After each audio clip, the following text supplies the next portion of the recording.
Ribarstvo na području Karlobaga nema više tako veliki značaj kao što ima u svojoj povijesti. Većina ljudi i stanovništvo se orijentiralo na turističku ponudu, međutim ono što ovi projekti znače za ribarstvo i što se smatramo da će donesti nekakvom razvitku i zapravo održivanju tog ribarstva na području naselja Karlobag je prvenstveno iz tog razloga da se ono poveže sa turističkom ponudom. Postoje sam kraj na moru, tradicijski ribarski. Ja mislim sve što je u tom smjeru da ukazuje nekakvu prošlost i povijest ovoga mjesta za ribarstvo.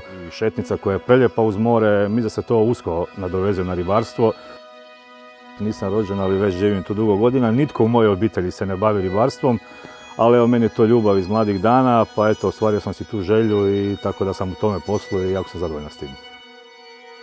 Na toj ruti prvenstveno je vođeno računa da osim te ribarske i trgovačke i pomorske tradicije Karlobaga uklopimo cijelu tu rutu u prirodni krajolik, a gdje ćete bolje od same pješačke staze uz obalu našega prekrasnog mora naći će ga na ovome dijelu Jadrana.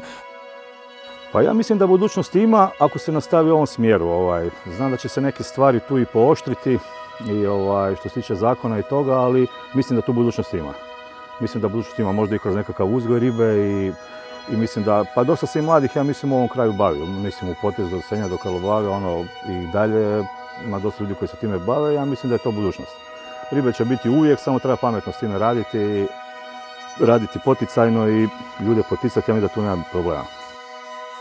Sufinancirano sredstvima Europske unije iz Europskog fonda za pomorstvo i ribarstvo.